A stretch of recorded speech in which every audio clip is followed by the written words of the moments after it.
Good morning. Thank you so much for joining us today.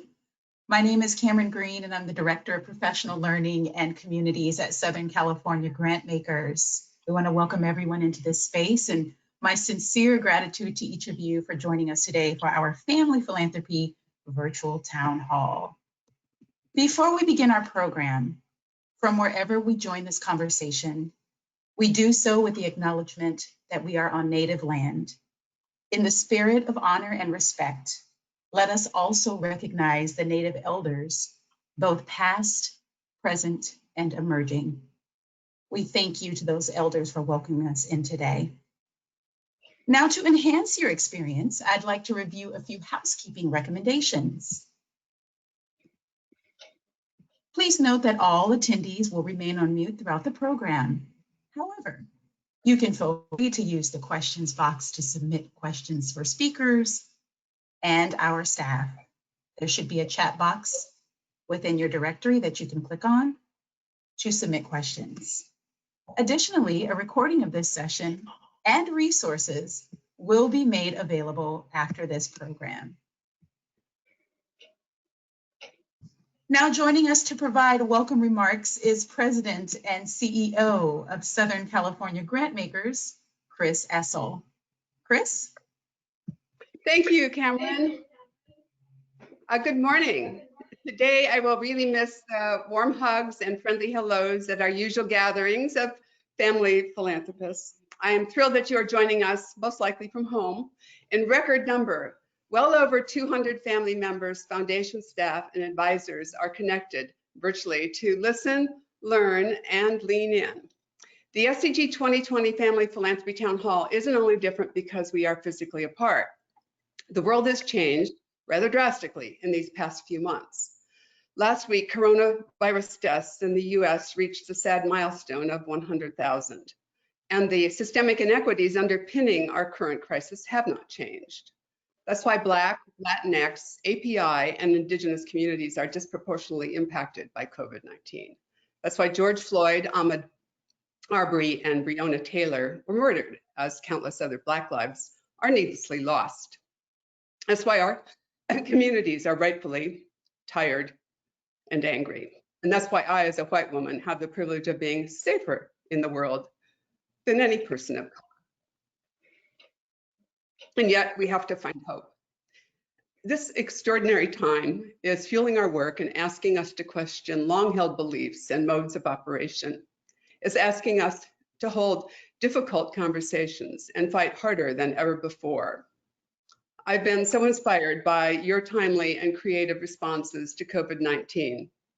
And I am not at all surprised by your rapid actions because family philanthropy has always been flexible and nimble in the face of urgent needs.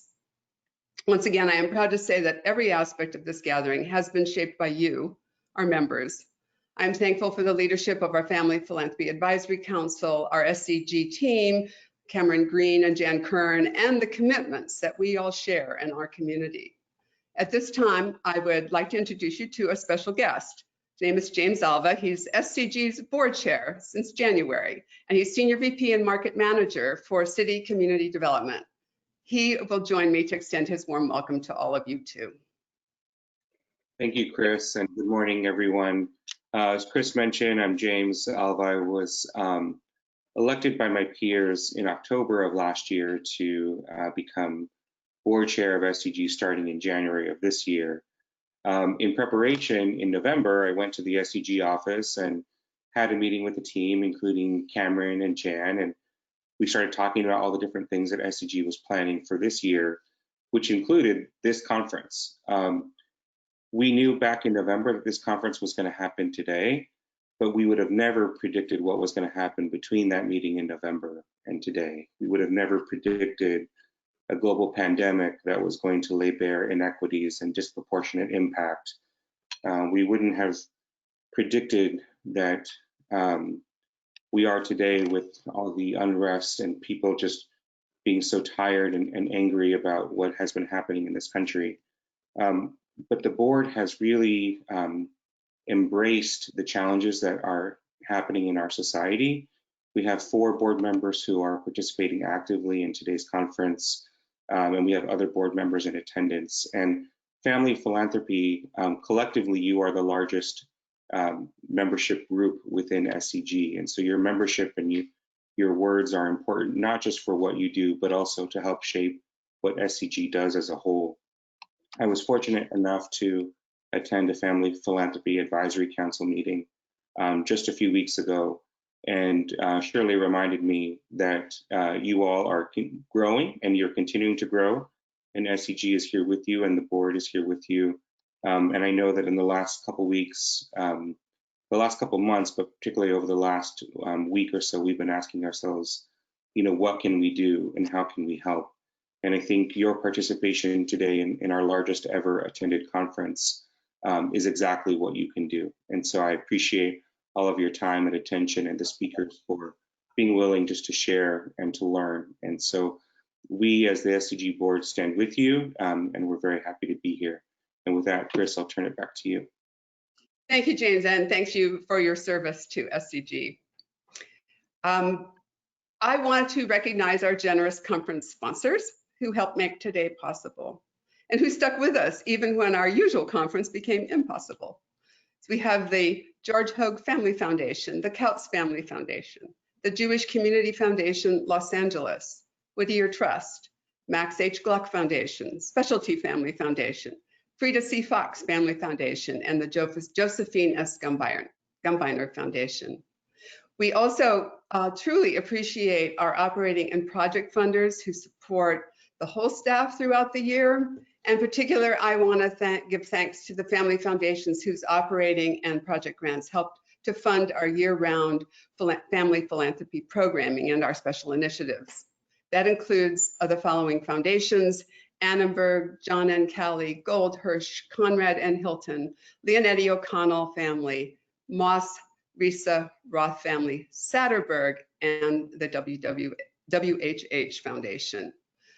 I'm especially thrilled to add the Roth Family Foundation to this list, which occurred just this last week. Rachel contacted us and asked if we would be interested in a 3-year grant of $10,000 a year in the hopes of inspiring others to step forward and do the same, with a goal of raising $100,000 a year in new funding for our family philanthropy programming. More on that in our post-town hall email. Last but not least, I really want to thank you all for joining us today and for everything you do to make the SCG community and all our communities so much stronger. And now, please join me in welcoming Shirish Dayal. He's the Executive Vice President of the Tarsadia Foundation, a longtime friend of mine. Through his strong ethics and family values, he has incorporated a multi-generational approach to philanthropy, engaging 3 generations of family members into the work of the foundation. I simply can't think of anyone better to kick off today's town hall. Welcome and thank you, Shirish. Well, thank you, Chris. Good morning, everyone. And thank you, Chris and James, again, and also to the Southern California grant makers for making this possible today. I also want to humbly say a humble gratitude to all of you for all your dedication and commitments as leaders in the philanthropic community and for being here today, a much needed town hall. I look forward to hearing from our amazing speakers to help guide us this morning. So just a few days ago, I was beginning to get some clarity, a sense of finding a way forward, however challenging. And now it seems we have been thrown a curveball. I cannot even find words to express my emotions. A little over 2 months ago, we were all put in timeout for bad behavior. As I explained to my great nieces and nephews on a Zoom check-in, we were carried away with fulfilling our wants and not being responsible in taking care of our simple and basic essentials, our humanity, our surroundings. This new normal forced us to experience everything within us and around us with new perspectives and reflections. Observing our real truths, our real life purpose. This manifested in many ways, personally and professionally. I related this to all my actions and inactions in my decisions making in philanthropy. What began to surface were questions to consider. I thought I was listening, learning, and leaning in, but was I?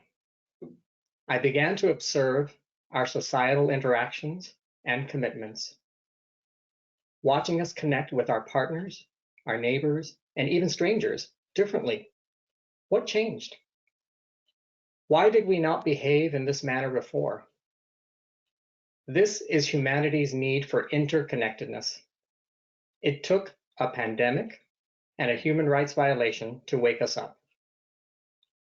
This again surfaced as we gathered and communicated differently with our colleagues and partners in trying to understand and strategize our strategic philanthropy. It magnified our inequities even greater. It made me wonder about our approaches, our structure, and our impact in the world of philanthropy, and how we were addressing these from a unique point of view. Was I making decisions heeding to expectations or even intimidations, or wanting to show success, feeling safe but not always right? We, the philanthropic community, have a unique and vital role and position. We have muscle power. This provides us flexibility and agility to lead and influence. We have an obligation and responsibility for the success and failures of our partners. We expect and hold accountable our partners to accomplish much with little or none. Would we adhere to the same ourselves? We must lead by example and make it a level playing field. New opportunities and actions are calling us. This is our chance to be bold, to rewrite the rules that led us here, to address the systemic injustices that have plagued our cities across the globe. I thank my amazing team for these beautiful, inspiring words. Now is our moment to adapt new ways of being.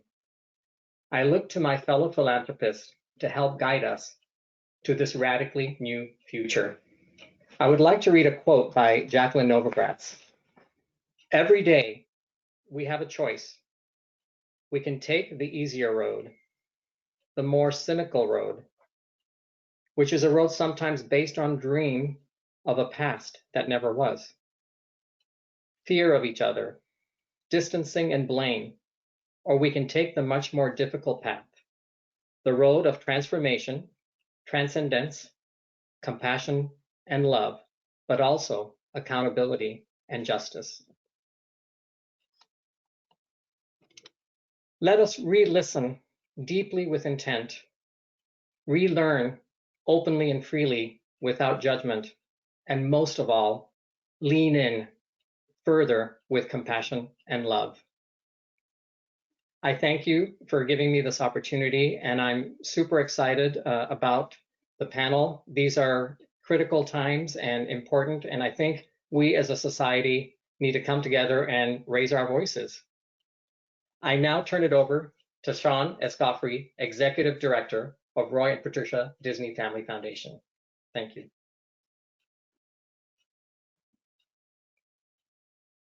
Good morning, everyone. Thank you guys for spending time with us this morning. We have a really exciting panel where we're going to talk about the sort of current crisis with COVID, and then touch upon a bit sort of what's really happening around the country. But first, we're going to start with a polling question, just to get a sense of who's in the room today. We want to know if there are trustees, board members, staff of foundations, advisors, donor advised funds, etc. So there should be a poll that pops up, I believe, on the right side of your screen.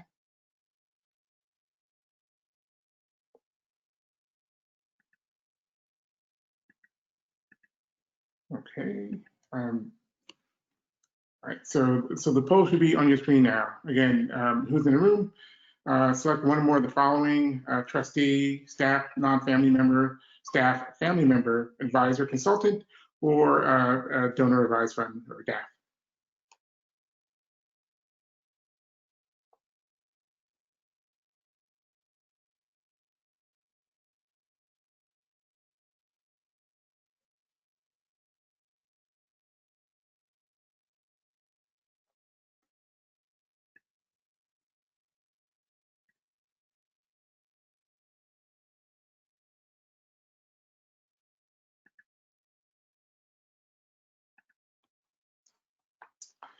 All right, so about 54% of us are staff, non-family staff, 27% trustee or board member, 11% of family staff, 13% an advisor or consultant, and 7% a donor. Thank you guys for filling out that poll. I do want to now introduce our speakers for today. Nick Tedesco, the president and CEO of the National Center for Family and Philanthropy. We also have Dr. Michael Moody, foundation chair of the Frey Foundation for Family Philanthropy at the Dorothy A. Johnson Center for Philanthropy at Grand Valley State University, and Dr. Cheryl Dorsey, the president of Echoing Green. How is everyone? Good, thank you. Doing well. Thank you, Sean. Glad to be here. Great. So I'm going to start with a pretty big question, right? We're in the middle of a pandemic. We're in a recession. There are 40+ million Americans who are unemployed. Small business sector is in shambles. Inequality has worsened, and essential workers are now becoming expendable. And the police just murdered another Black person. What should the role of family philanthropy be in these troubling times? I am going to start with Dr. Dorsey. Sean, thank you so much for moderating this session. It's a difficult moment and a difficult time. And thank you for leading by saying his name, George Floyd. Yet another African-American man killed by the police. It's interesting, last Wednesday, a Black trans person, Tony McDade, was also killed at the hands of the police. I'm sure most of us had not heard his name. And we're sort of all so weary from this, given that, in this country, there's a 1 in 1,000 chance that an African-American man will die at the hands of police. We also, and you've said it, Sean, that this is such a complicated, complex, ultimately structural problem. And we're sort of dealing with this in a moment when this country is in the midst of these two collisions, right? Sort of you got this epidemic, racism in this country colliding with a viral pandemic. And then you've got this sort of aspirational and soaring American creed that's colliding with the ugliness of our original sin and its ongoing impacts. And, I just have to say, sorry, these collisions are just heartbreaking. But, of course, we're reminded that heartbreak is the story of this country, really. And I use that term so specifically and intentionally because, even while so much hurt and pain has been visited upon people of color and marginalized groups, yet and still, we love our country, and we love our country enough to demand more from it and fight for full citizenship. So I just wanted to say in this moment that what we're seeing on the streets of this country, certainly in my city, Washington, D.C., is our collective commitment to closing this gap between the soaring ideals of America and the searing idea of America. It's the work to do. I don't have much experience with family foundations. We've been privileged in the past to have some support through Echoing Green, and they've been wonderful partners and supporters. But I think in this moment, family foundations need to lead with racial equity. This is the moment, and that is the call. And for me, it is the only call. And I think increasingly, and I'm sure we will, I think we'll get into this later, that, you've got to center racial equity in your work. It's got to be a core part of your strategy. And you've got to, from a moral imagination perspective, hold racial equity close. But also from a strategic imperative, it is the only way to impact. So I suppose a long way of saying, I think family foundations lead with racial equity in this moment. Great, thank you. I'm gonna turn it to Nick. So thank you, Sean, and thank you, Southern California Grantmakers, for holding the space for this conversation. I think Cheryl did a brilliant job summarizing the moment that we're all experiencing. It's been an incredible learning opportunity for me as a white man to ask questions of myself about how I'm going to show up differently in this world. And I think that gets to your question, which is, what should family philanthropy be doing in this time, they should also be reflecting on how they can show up differently in this world. And to Cheryl's point, it's very much about putting equity at the center, right? So, you know, the first thing that I would mention is that I think it's important to emphasize the responsibility that comes with serving as a steward of social capital, right? And that is quite the distinction that we often don't embrace as families who give, right? That we are stewarding capital on behalf of the social good. So we have to ask ourselves, what's needed at this time, and are we prepared to act, right? So those are real critical questions that every giving family needs to ask of themselves. I think that there's also an opportunity for us to, again, remind families that they truly have the opportunity to own the role of the compassionate healer, right? And the way that I talk about the role of the compassionate healer is that families can listen to the needs of their communities, they can respond with urgency, and they can be an ally. But all of that takes intentionality. It takes intentionality on revisiting what it is that you as a family have chosen to do and why you're doing this work, the values that you're rooted in, and in carrying those values forward into the needs of the communities and the populations that you seek to serve. And the only way that you can understand those needs is by asking those questions and by listening with an open heart. So I think it's really a powerful moment for us all to pause and to reflect and to, again, own the responsibility of what it means to be a philanthropist. And then I think carrying forward the idea of what is possible is important, right? Foundations have a lot of power. So how are you using that power? But there's also a lot of good that can be done from the role as first responders and frontline support and innovators and sustainers of capital, right? So again, reflect on what is needed and embrace the opportunities and the potential, but do it with great intentionality. Great, thank you. And Dr. Moody. So thanks. I just want to say thanks again for organizing this and for these really interesting questions, Sean. We've been preparing for this with this idea that this was going to be a town hall on the family philanthropy's response to the pandemic, and then now we have a number of other issues which have been there for a long time, but that have resurfaced. And I was thinking, well, how can I talk about both of these things? They're separate things, and then I realized no, they're not separate things.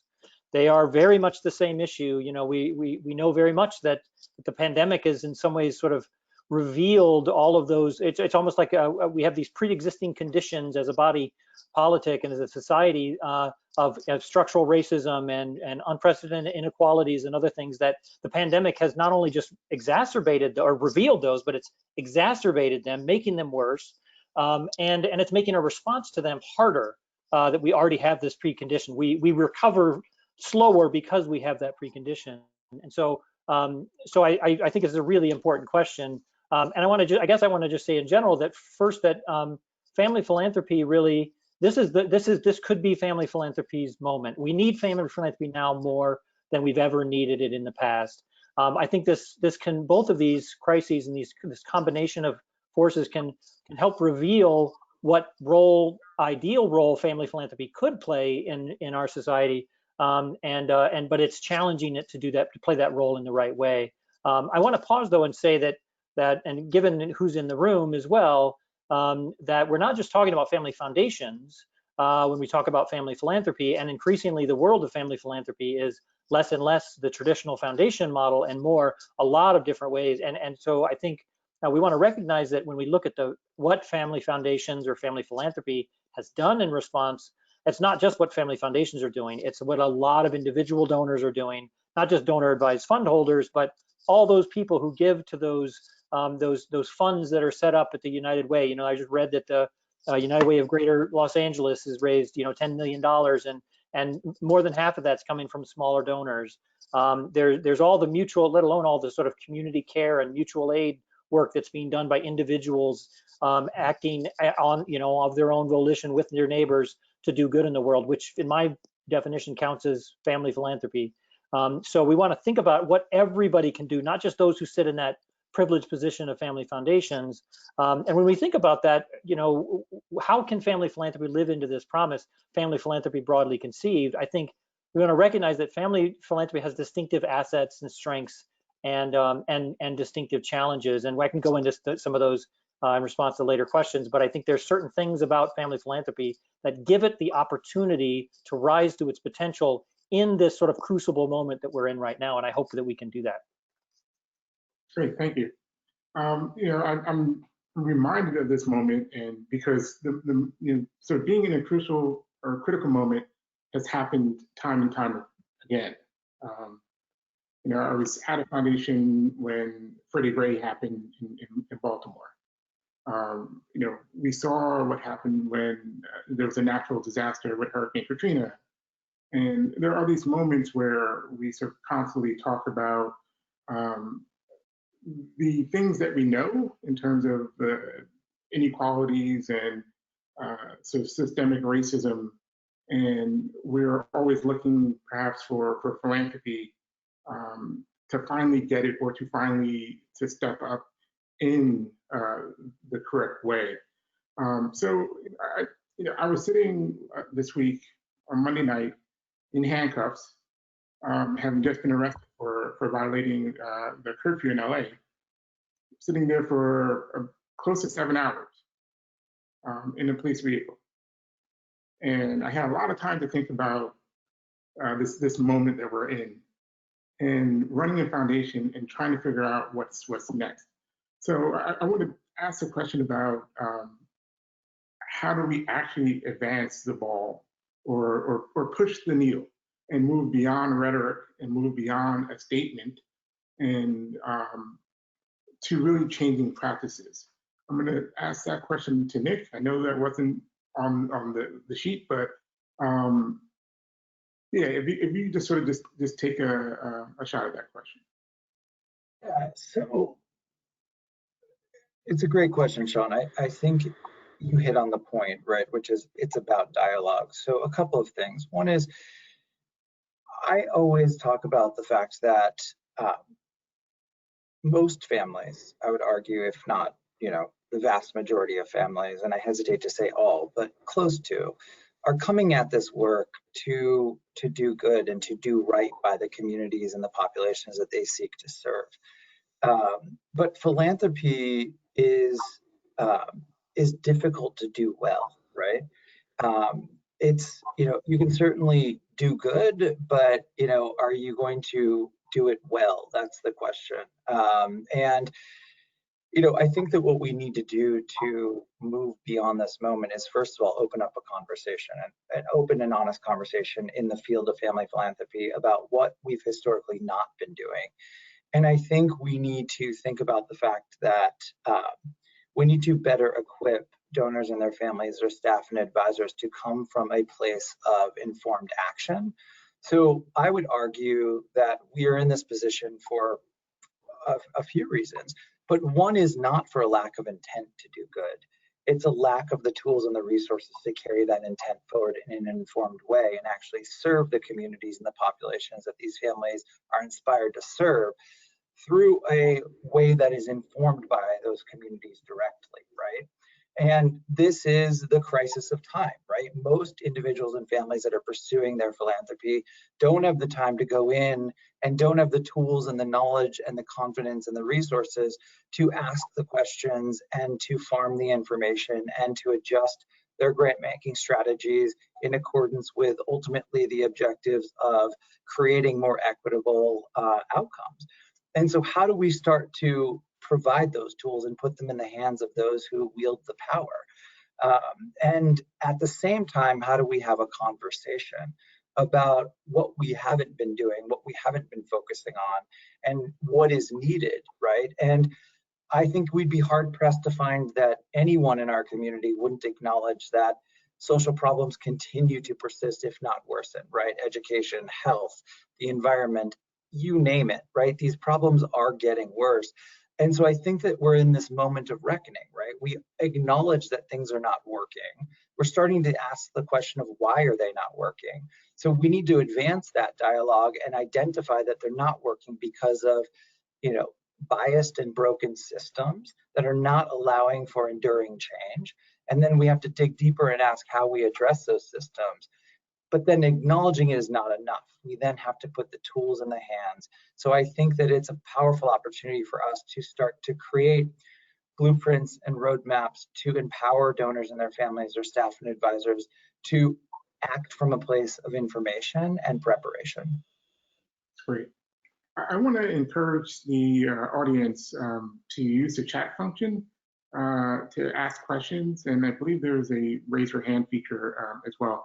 I do have a question to the panel. How can family philanthropists move from fear and paralysis to real action, especially with regard to racial equity?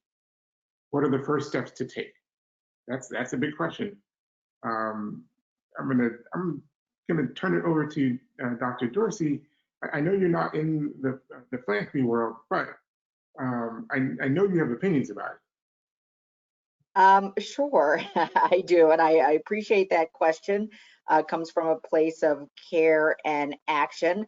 So I would say a couple of things, but really curious to hear from you all and the rest of the panel. So I would say the first thing, quite simply, and I'll flesh this out in a second, is give money to Black leaders and Black-led organizations. Just start writing a check. And you make the road by walking, and you'll learn a ton by going along for the journey, but just start writing checks. And there are so many people in the network who can support you in connecting with extraordinary leaders who can help you along that journey. One of our Echoing Green Fellows, for example, Brandon Anderson, who lost his partner to police violence, has started an incredible social enterprise called Raheem that is using artificial intelligence to help the public monitor police interactions. Two terrific young men in New York City, Jelani Anglin and Gabe Leader Rose, who co-founded Good Call, which is a technology platform, a nonprofit hotline to make a lawyer readily available at the point of arrest. And one of our fellows, Colette Flanagan, who lost her son, Clinton Allen, to police violence and founded Mothers Against Police Brutality and has built a multiracial and multi-ethnic coalition uniting mothers nationwide to fight for civil rights, police accountability, and police reform. So there are really good organizations led by incredibly amazing leaders of color out there on the streets doing the work. And I will just sort of quickly say that there is true urgency in this moment. You know, there are now over 100 uprisings happening around this country, and it is sort of inspiring and it's meaningful. But, you know, you just look back in history from like 1963 to 1970, there were hundreds of these uprisings. And we know that they are really powerful political displays that call out injustice and inequity. And we also know that they lead to substantial reforms. We know the Kerner Commission report. We know community policing efforts and diversity efforts on forces in LA and other cities come from moments like these. But honestly, we also know more commonly they spur and elicit backlash. And they elicit backlash from the status quo in the form of economic disinvestment in affected communities and the implementation of draconian policy changes that emphasize law and order rather than community investment and support. And so this is the moment when we've got to push back against that too. This is the moment for investment. This is the moment for equitable recovery. And leaders like you all have the resources and the tools and the imprimatur and cachet to be on the front lines of helping those conversations and that work continue. Okay. And real quickly before we get another question from the audience, Michael, do you see this as an opportunity for the next generation to step up? Yeah, so I think there's, you know, this is in some ways what we know about the next generation of donors is that they want philanthropy to be more like we're talking about philanthropy becoming. It doesn't mean that they're able to push it there now or that they know exactly what they should be doing, but they're eager to take philanthropy into that world, to do more things, for example, of funding advocacy, funding movements, funding organizing, and you know, they want to develop sort of longer term relationships with organizations, which is one of the recommendations that people who argue for a racial justice lens in grant making argue for. And we've started to do some research where we're looking at how next generation donors are doing are adapting their giving, and these are some of the things that they're talking about. I think just to this general point about what family foundations and family philanthropy can do in racial equity, I'll just point first to a resource and then say some of the things that we know. There's a terrific resource in the field from the Philanthropic Initiative for Racial Equity called Grant Making with a Racial Justice Lens. It's a great sort of very specific toolkit for grant makers who want to bring this more into their work. And some of the things that they and others in the field have argued are, basic things like practice radical humility, recognize your position of power. Like I mentioned, don't be afraid to fund advocacy. Don't be afraid to fund organizing and movements.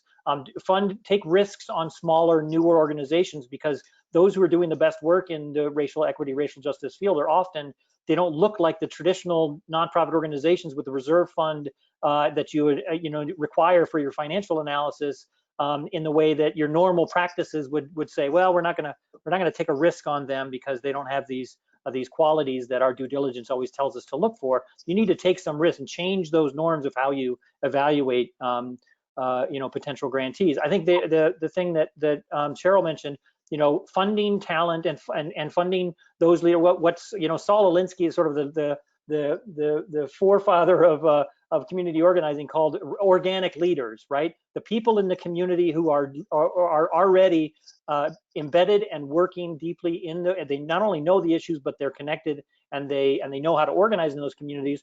Fund those people, find ways to access them and fund them even before they're in positions of power. I think the Akinade Foundation, for example, in Oakland had a great program, Family Foundation, where they funded local movement organizers as they were rising through the ranks. So that's the kind of stuff. I mean, we know what we need to do, and there's great resources out there to tell us how to do this.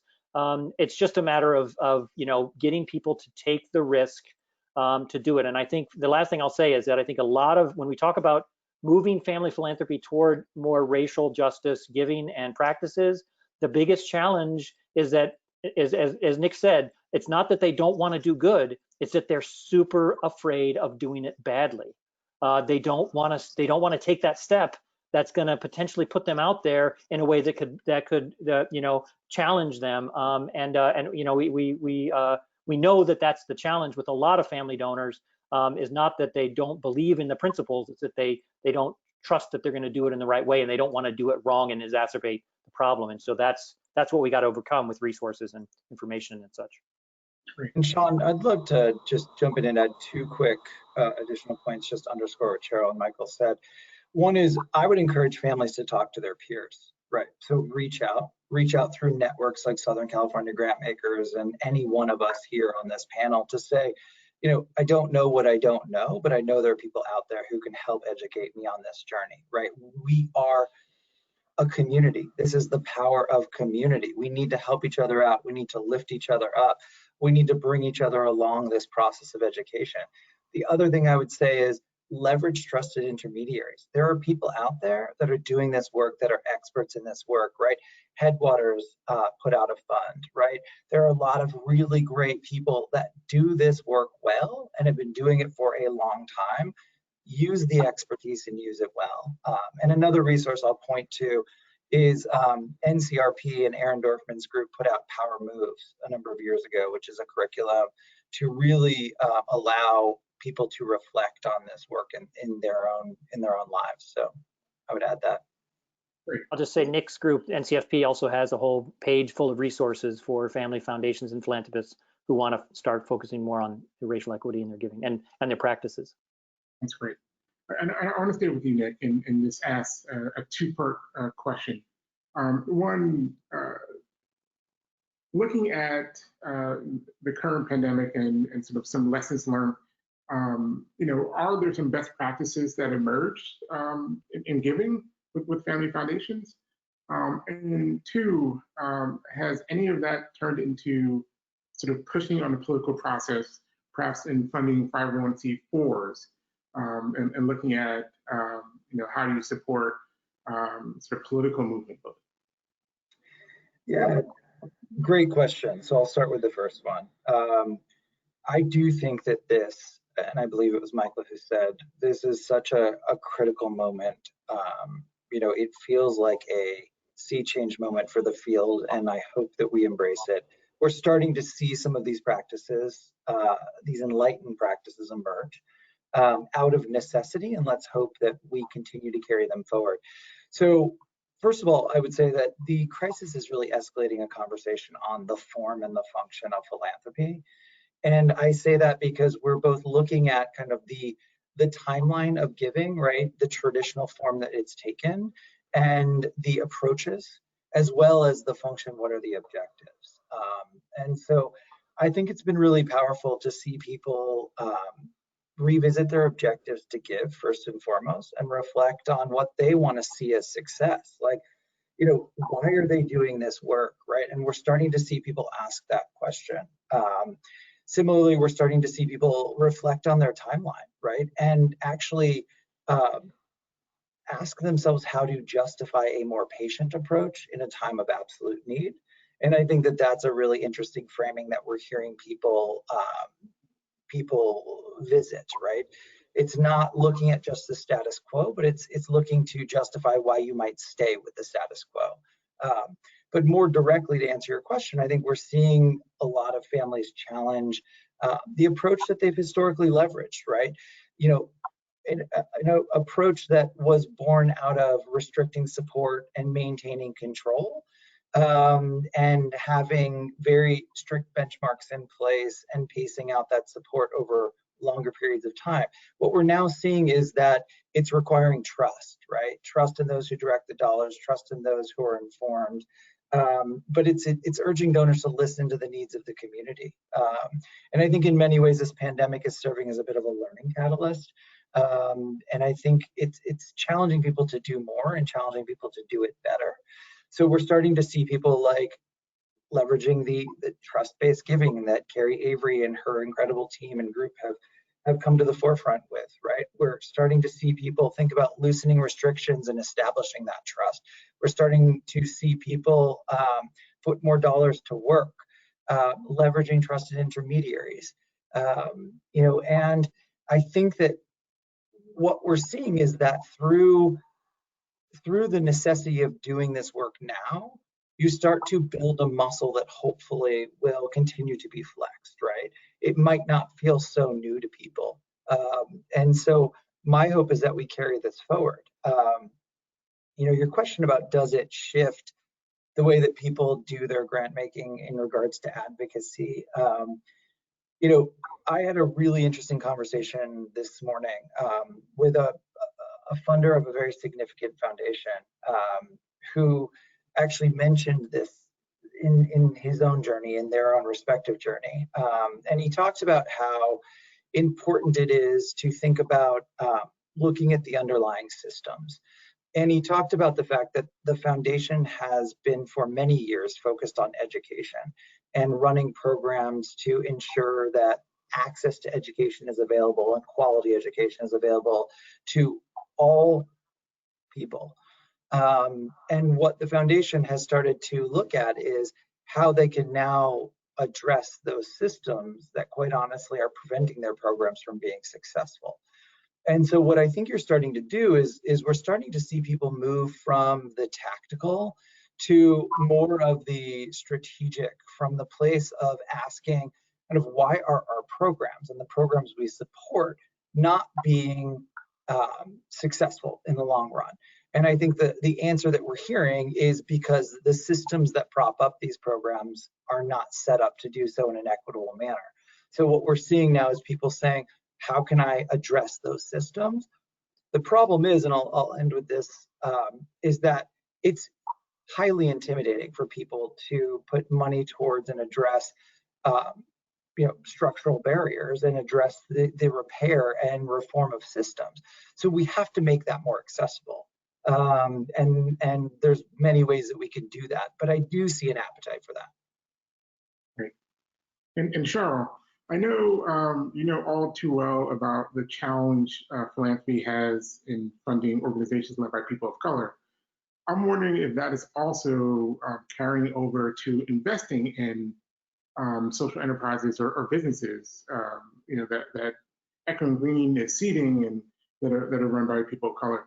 Are you faced with some of the same challenges in accessing sort of needed growth capital from this philanthropic sector? So, well, thank you for that question. You know, hopefully the group, we can share our recent article on research that we completed with Bridgeband Group on barriers to capital for nonprofit leaders of color. I mean, because we are a funder of emerging social entrepreneurs, we're really sort of at the seed stage, but the same funding disparities and inequities that exist at the early part of the journey for nonprofit leaders of color and proximate leaders and indigenous leaders, it certainly carries through and in many ways intensifies as you're getting into sort of growth capital mezzanine level stage. So it is just fundamentally inequitable from start to finish. And you know, very quickly, I'll just sort of share the numbers and then some of the barriers underneath that number. So you know, we have such a rich robust data set because each year we get, you know, over 2,600 early stage plans from, you know, 160 plus countries all over the world. So we've got an incredible longitudinal data set. And for about the last decade, we've been very scrupulous about tracking the amount of funding that these applicants come into the Echoing Green selection process with. And, you know, we have a very rigorous, some would say Darwinian selection process. Less than 1% of those who apply to us will get a fellowship. So these are really best in class leaders, all of them. And when you sort of look at the amount of money raised by organizations run by people of color or proximate leaders, again, the disparities are just shocking, really. So revenues of Black-led organizations are 24% smaller than the revenues of their white-led counterparts. The disparities are even sharper when you look at unrestricted net assets. The assets of Black-led organizations are 76% smaller than white-led organizations. You know, that is particularly concerning because we often think about and use that pool of funding as a proxy for trust. So sort of that cushion, that money for growth, for supporting the organization is not provided to Black-led organizations. So these racial disparities are stark, they're intersectional. Black women founders consistently receive less support than either Black men or white women. And the barriers on both sides of the ledger for social entrepreneurs, nonprofit leaders of color, they struggle with getting connected to the philanthropic community, building rapport with folks who are funders. They have trouble securing support for a whole host of reasons, and then sustaining relationships with arduous or onerous renewal processes. And on funder perspectives, through a series of interviews that Bridgeband did with folks, this idea that some funders sort of don't, we talked about this before, don't understand the role of race in the problems they're trying to solve. And then really the strategic imperative that achieving results really does depend on you taking a central focus on race and racial equity. The awareness piece of it is also there, that they don't know how to identify leaders and find the solutions that we all know are in community doing good work every single day. Motivation is also a factor. You know, there's this whole notion of the work of both investing in these leaders and taking a racial equity approach, but also really investing actively in anti-racist measures, right? It's not enough to not be a racist, we have to be an anti-racist, said beautifully by Dr. Kindi, all this work that we all have to do, and funders as well. And then I think, you know, Dr. Moody and Nick, you both have spoken about it beautifully, that you just sometimes need to provide funders with clear steps, and there's goodwill and good intention, but sort of beyond you know, things of collecting and disaggregating data or thinking about diversity and hiring, how do we provide additional mechanisms and steps for people to sort of put some of these new ways of investing in leaders of color into practice. So hopefully I'm happy to share both the article and then maybe a recording of the webinar that we did yesterday with our partners from Bridgeband. Happy to do it. Great. And Dr. Moody, So trustees are often a barrier to social investments. Some with a having a conservative value set, small c conservative, but conservative nonetheless. How do we solve that issue or that challenge to be able to move the ball forward a bit? You mean move the ball forward in terms of giving in response to changes to the pandemic, or toward race equity, or both? To expand their thinking a bit, whether it is along the lines of racial equity, or whether it's moving from a traditional family foundation that is just funding hospitals or naming things, versus investing in a community or in a sort of social justice cause. Yeah. Maybe it's just because I spend a lot of my time these days talking about and writing about the next generation of philanthropy. But I think the number one thing you do is bring in the next generation of your family onto the board. Don't sit them at the kids' table for several years and tell them you'll be over there for a while, and then when you're ready, you can come over here and with the big people, the adults, and make big people decisions. So because those are the next generations are the ones who are going to be most effective, and they've proven most effective in a lot of examples from getting family foundations to shift to more impact investing and taking more risks with PRIs and low interest loans, all sorts of other things. It's often the next generation coming onto the board that pushes those issues forward. And so the number one thing I would say is and frankly, the older generations, if they see that they want the next generation to be involved in their family, whatever the vehicle is, they want them to be involved. And so they're more likely to allow that sort of move toward taking more risks, or move toward changing our strategies and our norms of giving, because the next generation wants to do that in our family, than they would be with outside forces or consultants or whoever coming in and telling them to do that. So that's one thing. I think Nick's great point about listening to peers is really important. Family foundations, seeing how other people have done things well and achieved greater impact because of those changes in the norms and practices. That's a really powerful. They really do listen to peers. So again, I think becoming more embedded in communities and that is a power of family giving in general, is that it has the opportunity to not just be nimble, which we talk about a lot, and that's really important in this current moment, that they can make changes quickly and be more flexible and all these things we categorize as nimble, but also they can be more embedded. They have the opportunity to not just embedded in a place, although many of them are, but embedded in issues, and being able to really dig into and be connected to. And there's great examples across the country of family donors who, once they become, including older trustees who are, especially in non-staffed family foundations, who, once they become really embedded and connected to the community, if they take that humility approach, if they take that listen first approach, they all of a sudden they get really energized and they're willing to take all sorts of risks that they never would have taken before. And so following those principles of sort of listening and changing the way you engage with the people and the causes that you want to help, that is maybe, and that's another way that you can kind of get over that natural risk aversion that's just always been there and always will be, sort of, for family philanthropy. And Sean, can I jump in on that as well? It's something I've been reflecting on quite a bit. It's, I think, a way that we also can move people along in the conversation who might not be ready for the conversation in its current form, is to orient the conversation towards impact. So the idea of asking philanthropists, asking giving families and foundations, are you having the impact that you seek to have? Are you satisfied with the impact of your giving? Would you like to maximize the impact of your giving, right? And when you ask that question, the underlying question there is, how do I get to a place of greater impact? Well, the answer to that is to listen to the communities and ultimately understand the communities that you seek to serve. And if we can start to frame the conversation towards an orientation of impact based through a model of equity-based giving, then we get to a place of for those who might have an aversion towards a conversation that is explicit in racial equity, it gets to that conversation based on the notion of impact, right? Yeah, that's great. So I do have a question from the audience.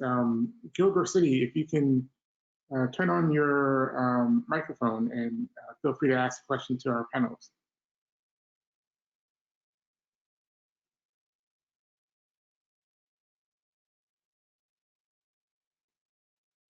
Let's see if this, we may be experiencing some technical difficulties, so bear with us.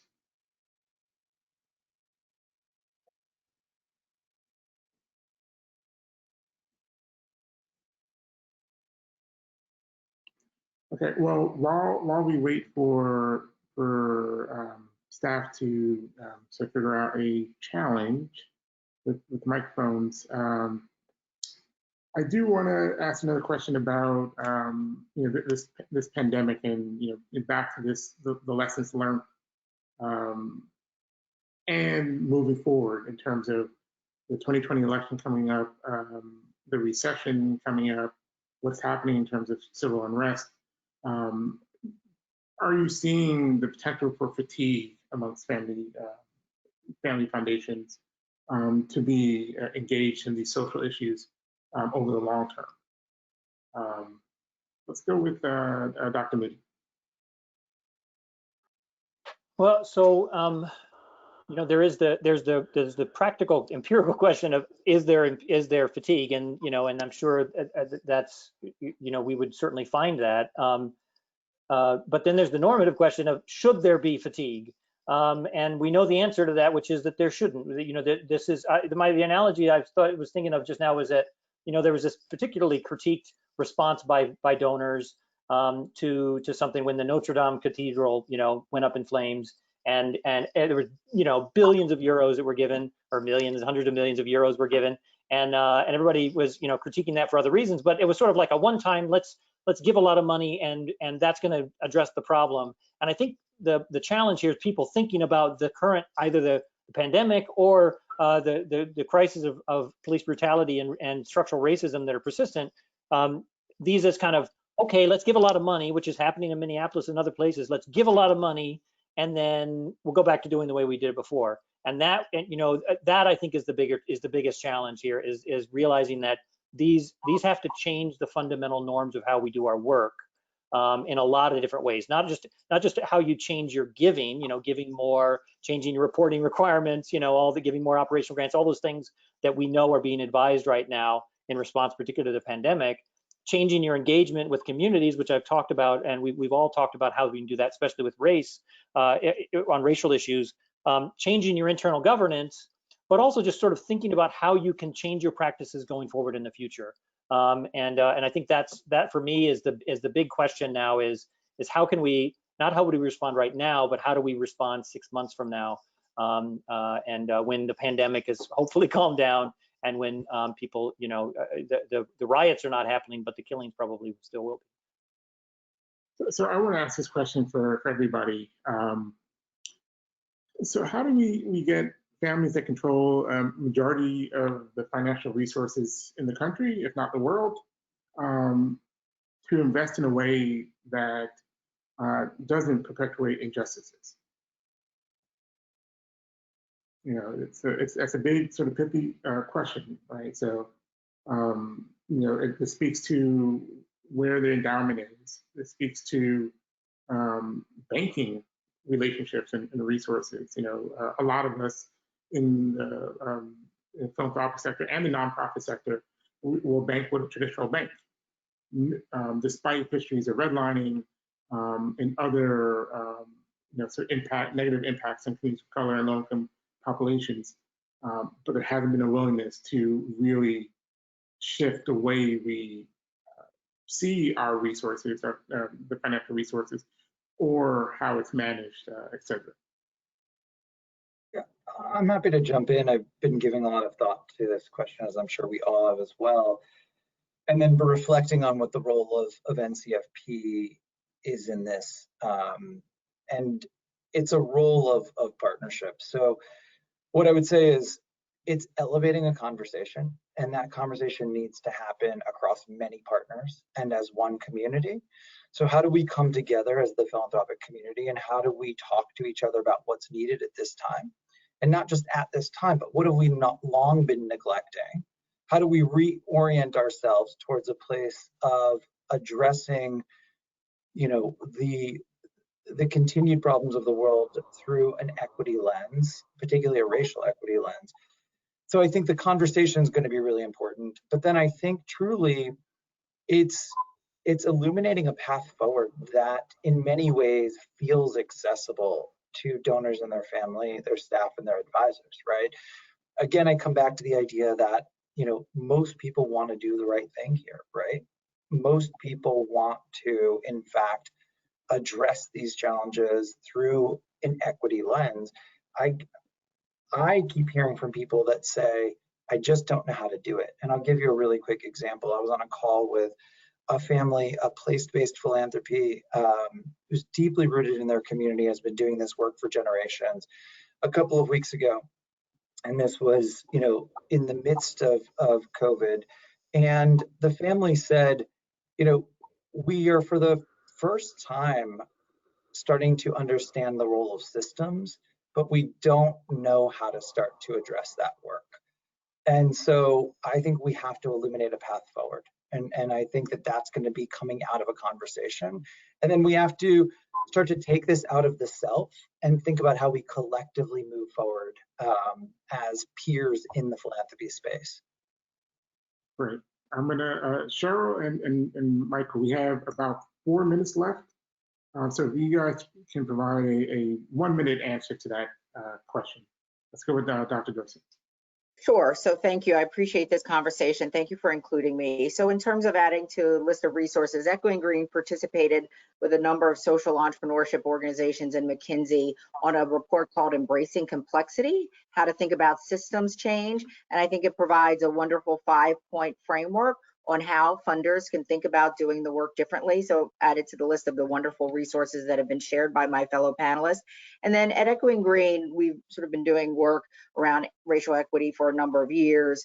And in this moment, we've been talking to our friends and community about 5 strategies for the field, including philanthropy, to think about as we all move forward together. We've already discussed 1, invest now in significantly in proximate leaders, Black leaders, and Black-led organizations. Number 2, think differently about how you support Black-led organizations, including your approach to capacity building. Number 3, support the collective mourning and healing justice work that are required to get us through this moment. 4, help to create mechanisms for racial equity organizations to support one another, share resources, and build power. And 5, really do connect the work to dismantle structural racism to larger global movements and struggles. That's especially important for those working in a global context. Those are great. Dr. Moody. Yeah, just a couple of final comments. First, I just wanted to apologize. I used the word riot, and I didn't.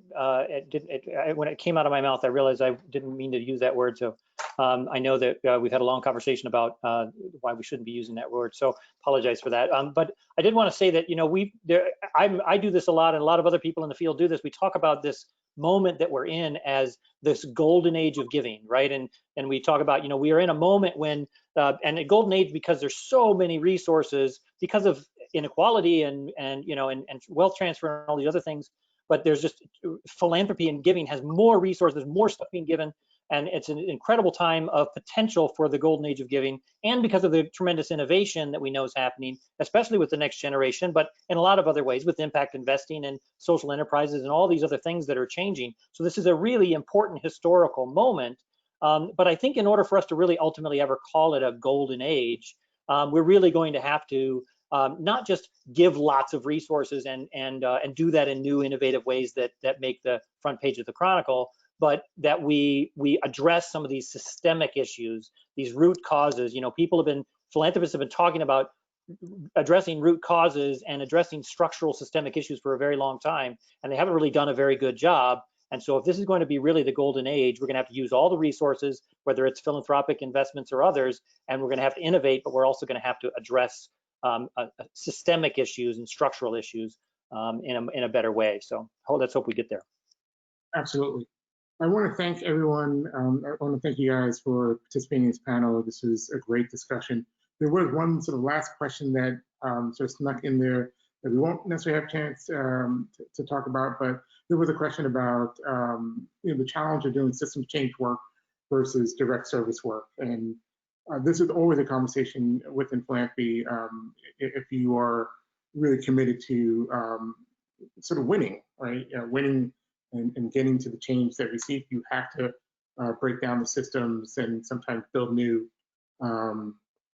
But at the same time, there is the urgency of today, right? And how you address some immediate needs.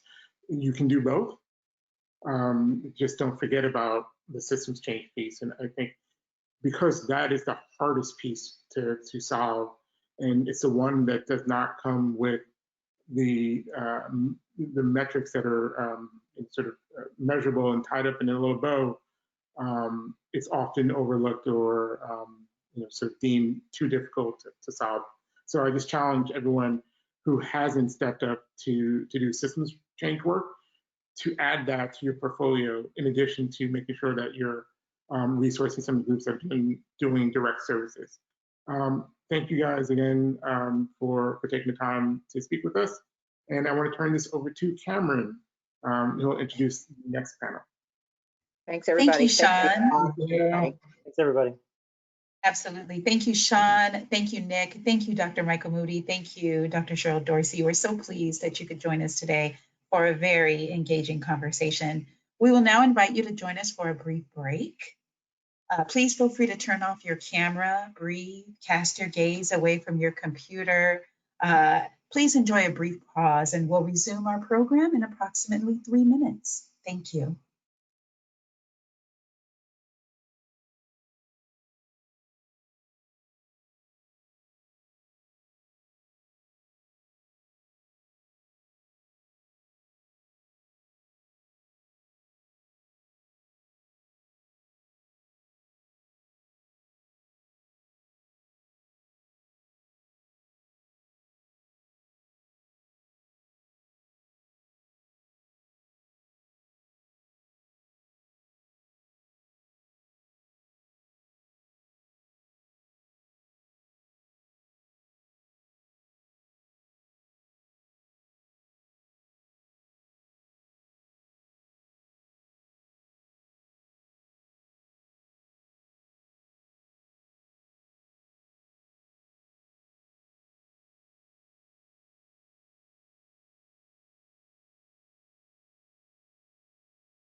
And welcome back. Now we're ready to transition to today's second panel. I'd like to call in the second panel at this time. Our second panel will be Leaning In, moderated by the Executive Director of the Pantaria Foundation and SCG board member, Connie Malloy. Welcome, Connie. She's muted. Thanks so much, Cameron. Really appreciate the warm welcome. I've been part of the SCG community for quite some time, but newer to the family philanthropy community arm of SCG. And so I'm thrilled to be both building my own relationships and network and sense of effective practices through being part of this conversation today.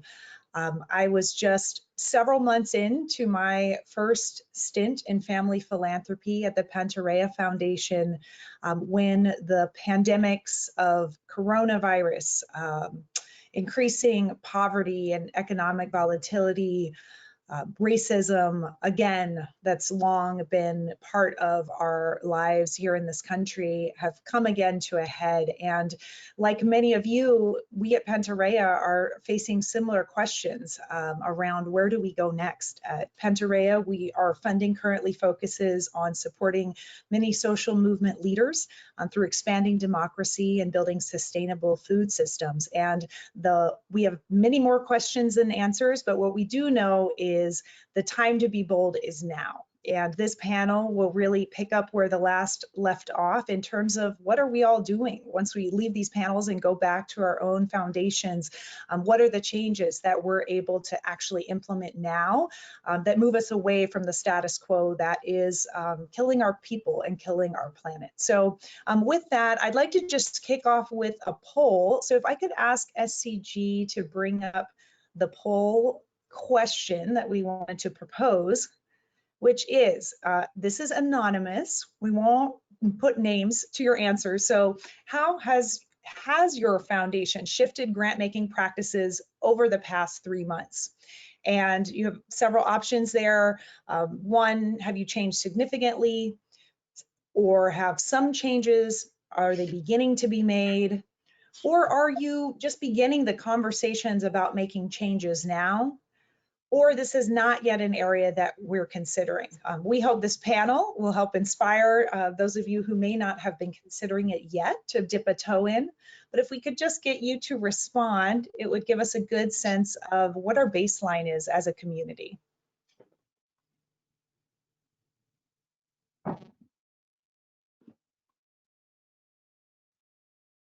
So my colleagues at SCG, I'm going to ask you to pull up our results. All right, so there's actually a lot of action here.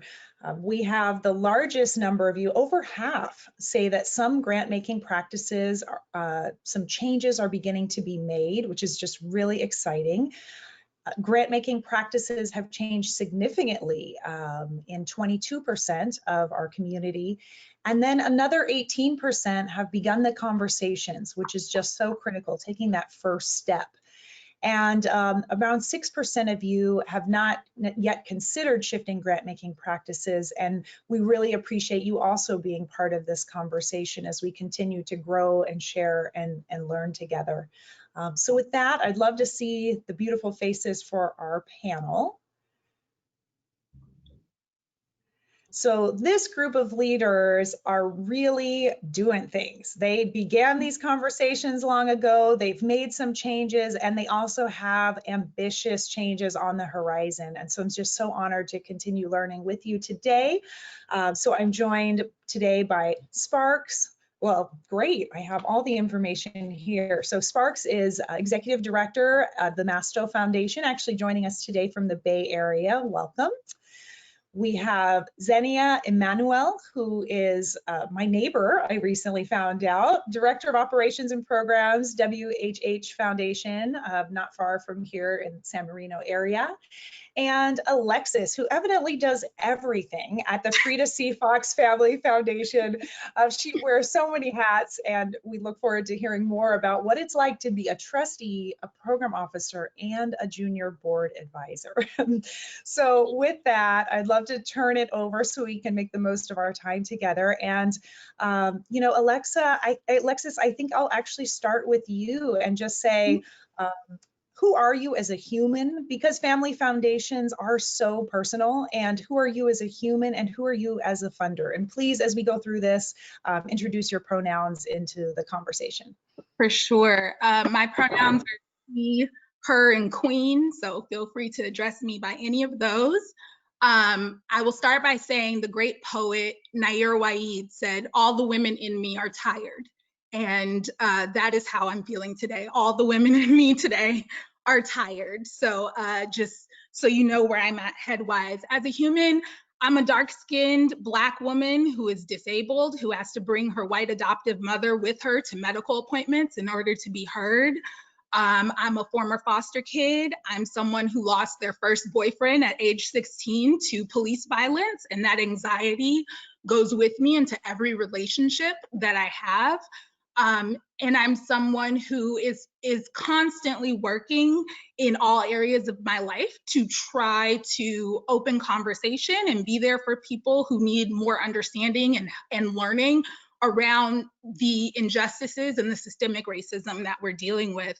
And I will say that carries directly into my work with the Family Foundation as a trustee, as program officer, so a staff member, as a family member. This is my adoptive family. And as junior board advisor, these conversations are woven into every piece of grant making we do, every program we have. And I am so happy that my board, I have been on the board and working for the foundation for over 7 years. And I have a board that is amazing and never shies away from the tough conversations. So I'm really excited to be here and to talk about how we've done that, both with the pandemic and with the ongoing issues of systemic racism that we're facing. Thank you so much, Alexis. Sparks, why don't you take it from there?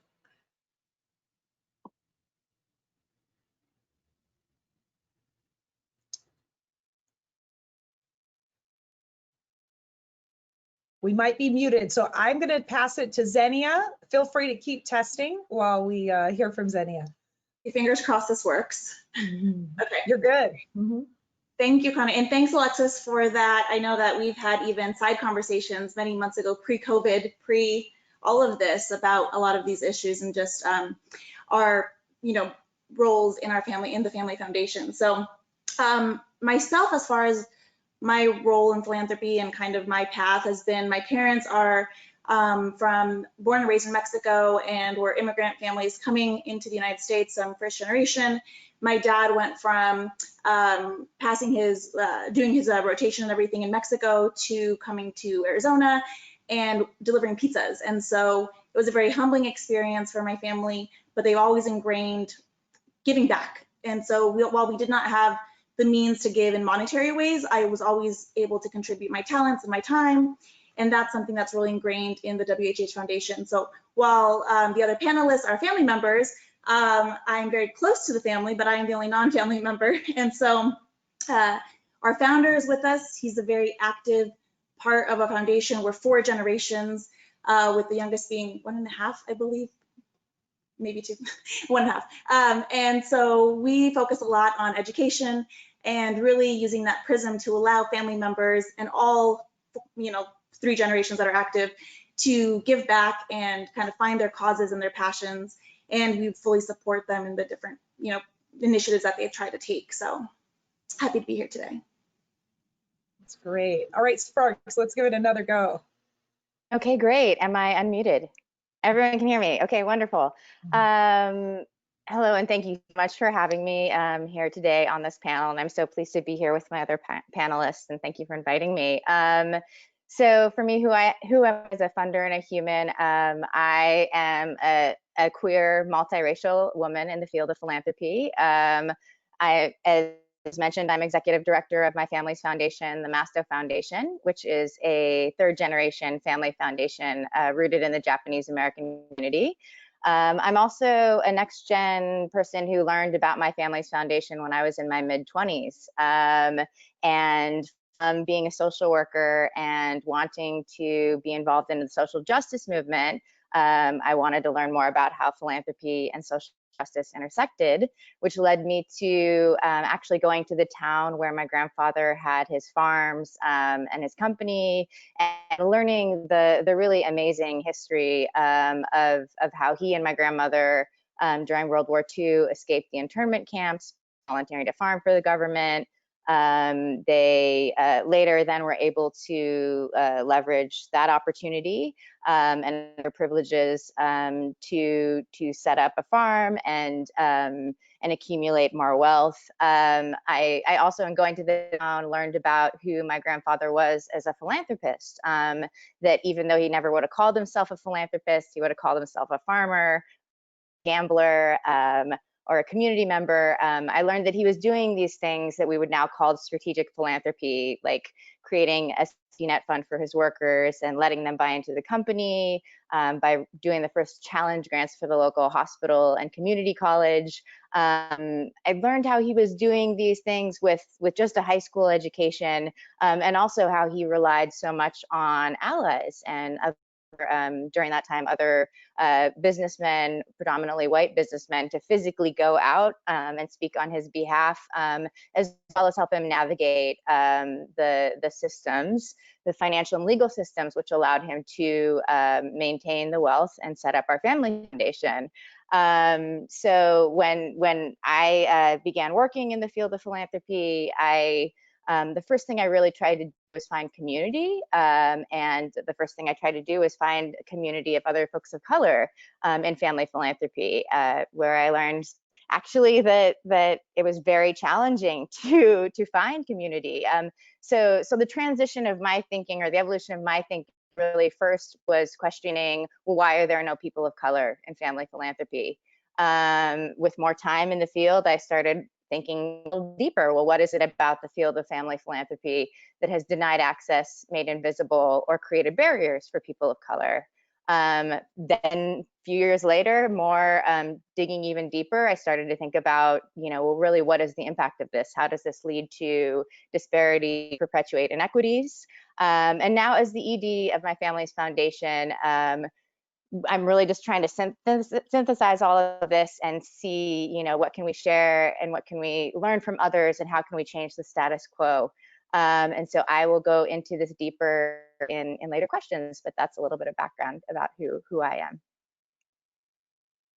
Thank you all for sharing. And, one thought that brought to mind is just a reminder of how many different forms philanthropy can take. There's a sort of institutionalized version of philanthropy that brings many of us onto this call today. And there are those things that just happen in family and happen in community that are really the seeds of how we learn to give back and how to really lean into our mutual interdependence, our reciprocity. So it's beautiful. The thing, I know that you are all deeply, as humans and as funders, committed to social justice broadly, and also racial justice very specifically. And so particularly in this moment, as we're grappling with, the racialized nature of state-sanctioned violence, of the way that wealth is made and held and wielded, I would love to just hear on a very practical level. I know there's this sense of paralysis that many are struggling with, and a fear of doing something wrong. What are you testing? What are you experimenting with that you feel like is making a good contribution now? And what do you feel like the next level is, what you're really trying to get to, but may take some more time of working with your family to get there? So I can speak a little bit to that, because this is something that has been ongoing in our foundation. I remember on July 6, 2016, Philando Castile was unjustly executed by the police, and we were in the midst of a youth conference, a youth philanthropy conference.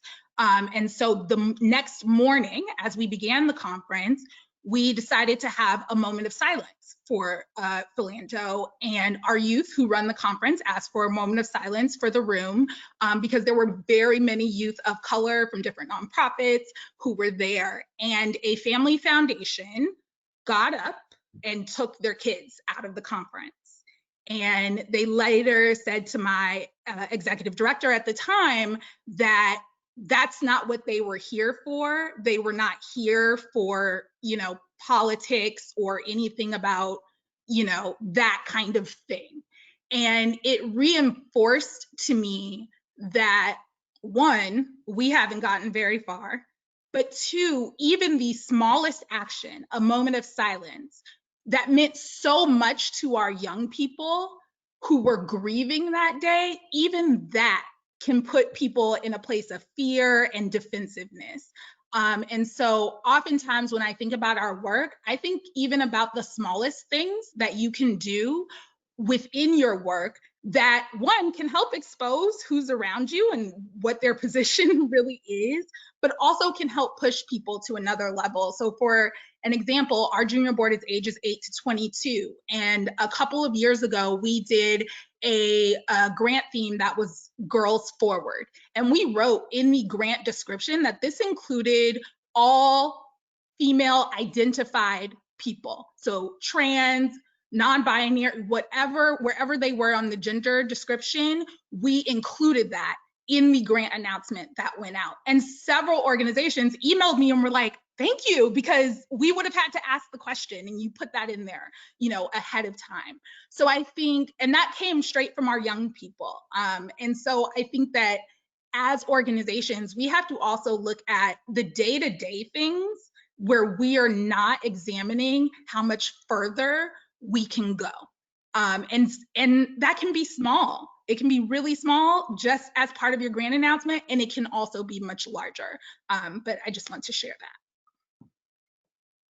Yeah, the first thing we did was almost from like an operations point of view. We had an upcoming board of directors meeting in March, and the first thing we did was talk to the board, and had a very transparent conversation about what are we going to do this year in regards to our payout. The board right away let the family members know that we will be maintaining our 5% payout and possibly going above it this year. So really staying true to that. We also have embedded in the foundation, we have an investment philosophy policy where we state that during these times, which we did this over a year ago, but that during times like this, that's when really the nonprofits need us the most and our grantees.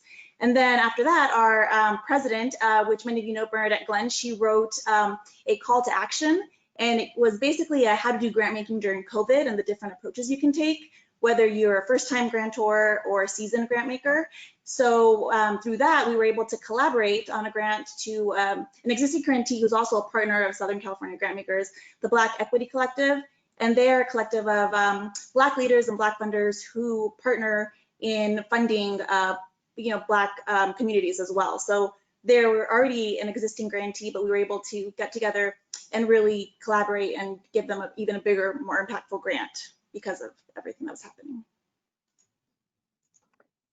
And so for us, well, first of all, we're in a very beginning stages of developing the ways that we give as a family through the foundation. But I think one thing that is fundamentally important to us is that for us as a family and our history, racial justice isn't something that we see ourselves as acting upon, that it is in our DNA. It is, I began in sharing the story of my family's wealth accumulation, which is also tied to the rest of the Japanese American community having massive amounts of wealth taken from them, that our history was very much shaped by race and institutional and structural racism. So that's really the part of the orientation that we're coming from, a sense that our liberation is tied to the liberation of all other communities of color, from what we have experienced and from the future that we want to see. So that's really how we talk about things. In terms of COVID and things tangibly that we've done, the first things that we did, because we are a smaller size family foundation and we can be fairly swift in our grant making, is we wanted to promote first and foremost a sense of goodwill and trust. So we automatically sent checks out to every single one of our grantees. They didn't have to apply for anything. They didn't have to ask for it.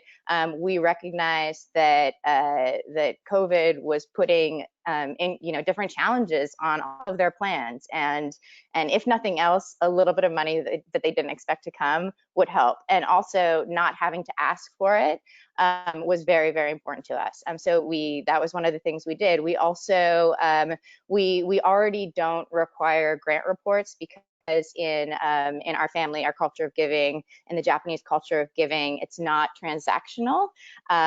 We already don't require reports. We have conversations.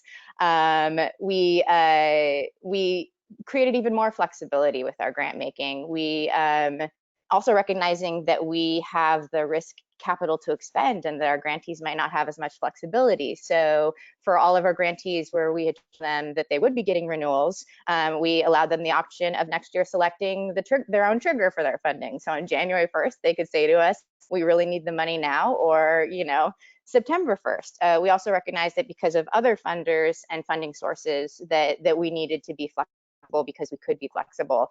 And finally, and again, exploring our own history and identity, we really wanted to explore and acknowledge that different communities are impacted by COVID in different ways.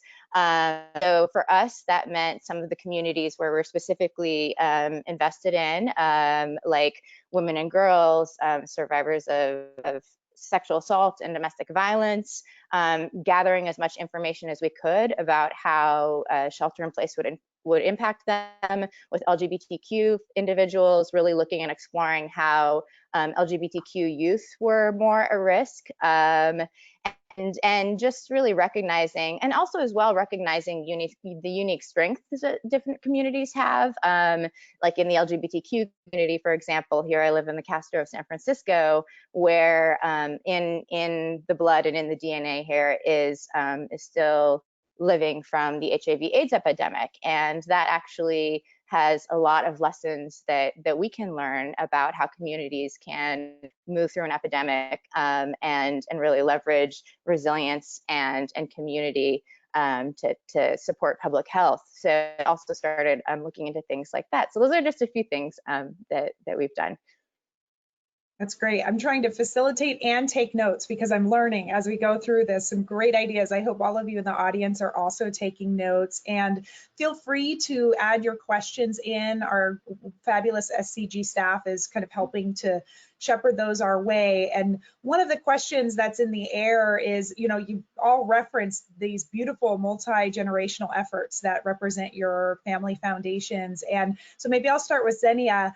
You talked about the spread that you have on very, very young people and also kind of the older founding generation. And so how do you keep that variety of generations engaged? And what does it look like, not just to ensure that the different generations have a voice, but that there is power sharing when it comes to actually shaping where the money goes?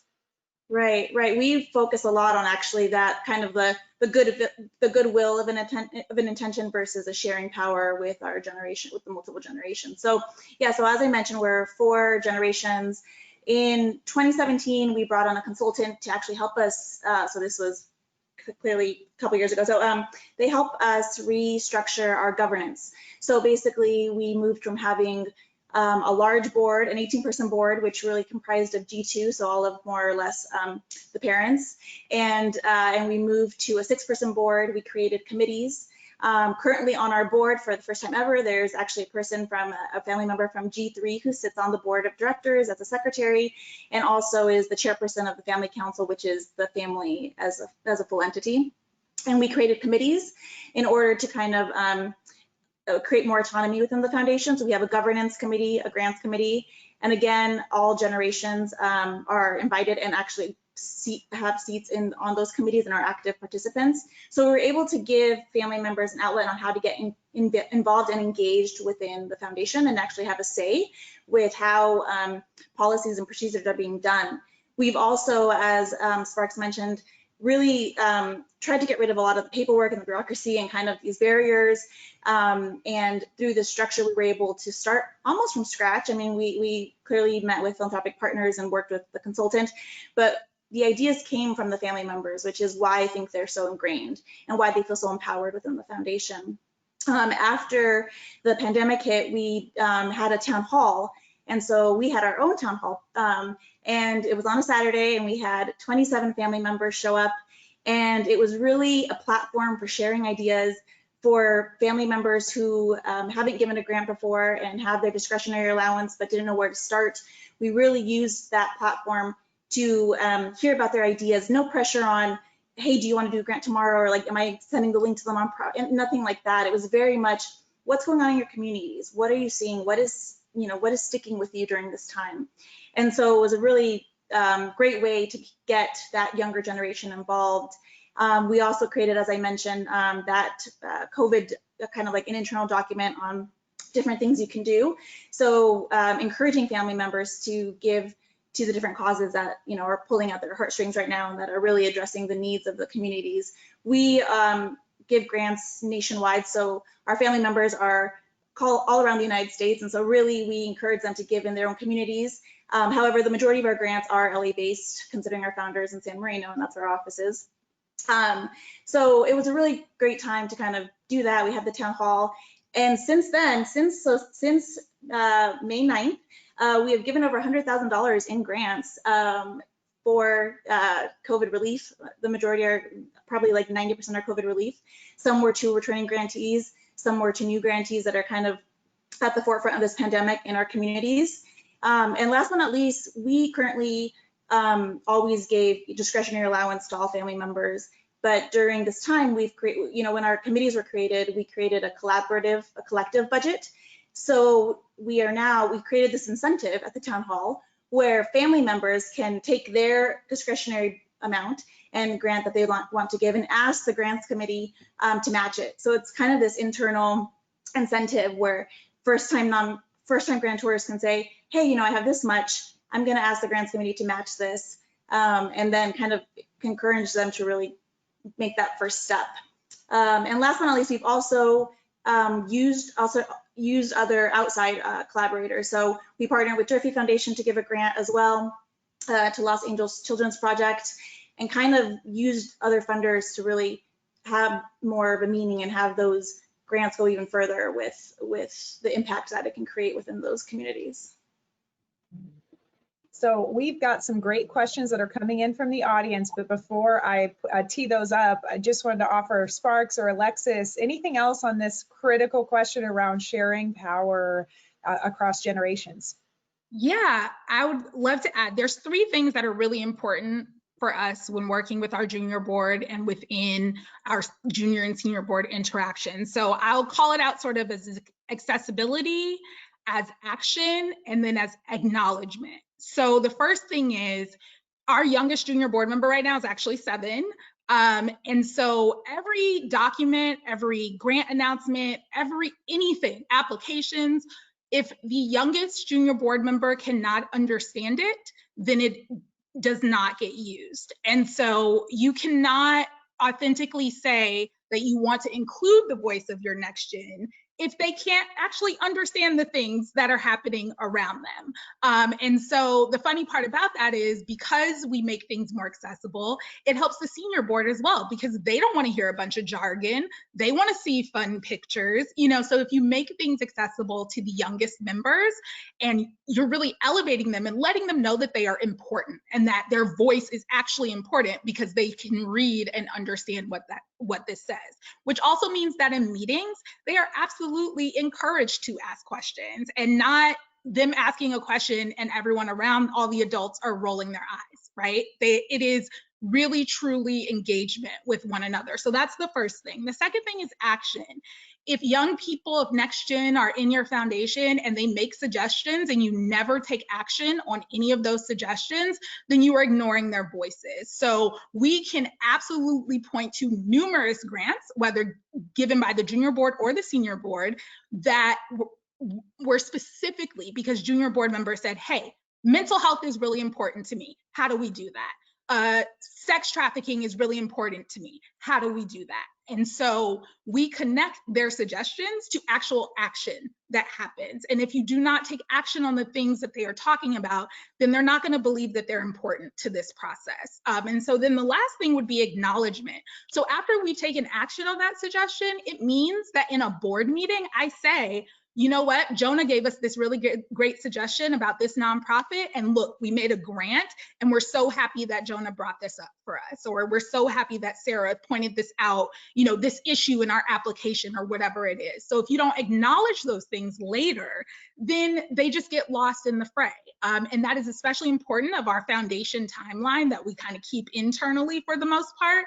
But I call out in that timeline, this junior board member said this at this meeting, and it turned into this action point. So that way, 10 years from now, 20 years from now, when people are going back, they know that the young people in our organization really made contributions and that we took action on those contributions.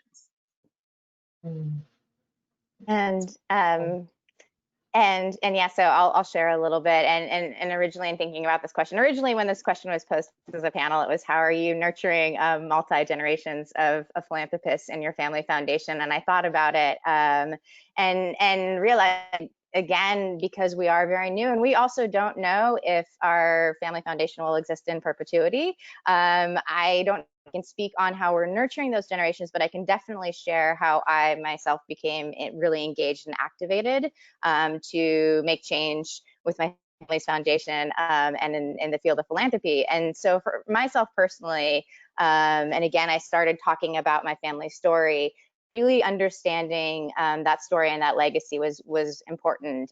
It was important for me to have that context, for me to be inspired by my family's history of giving. It was important for me also to learn about and recognize how we were able to benefit and the privileges that we received in our wealth accumulation.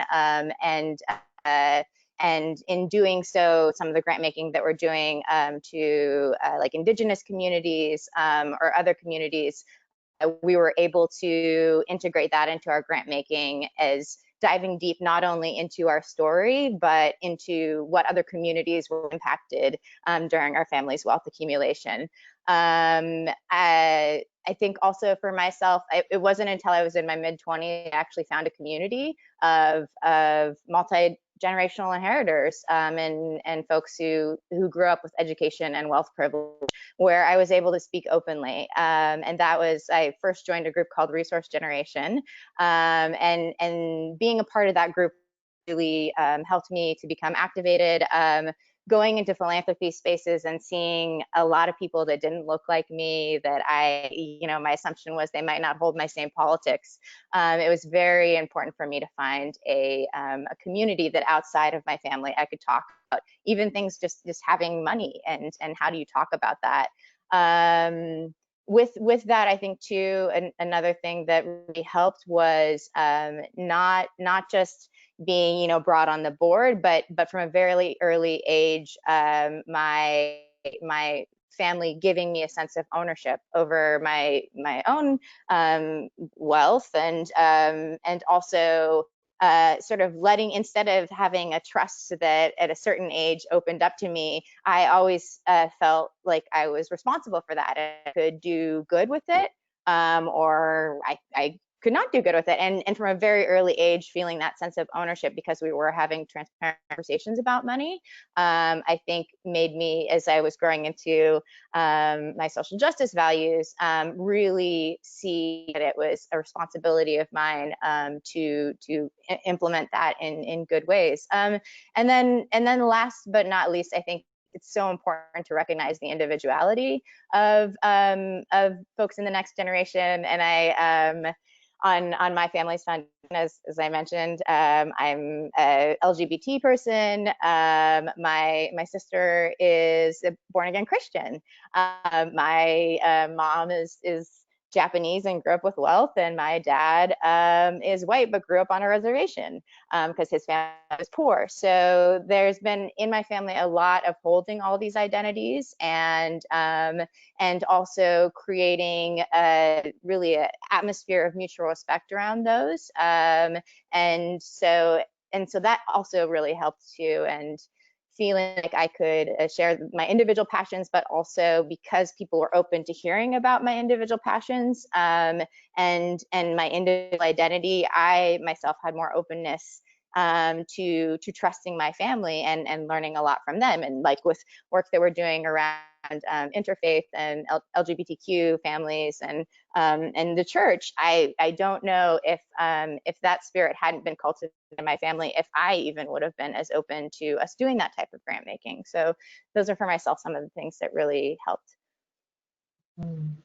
So Sparks, you mentioned that your family has not yet decided if your foundation is going to exist in perpetuity. And that brings up our audience. One of the questions that the fabulous Dave Sheldon put my way is if we can speak to the 5% distribution rate for foundations. I know there's been a lot of activity and momentum around in this time where there's such a constraint on our collective resources. What is the role of philanthropy? What are the right payout levels?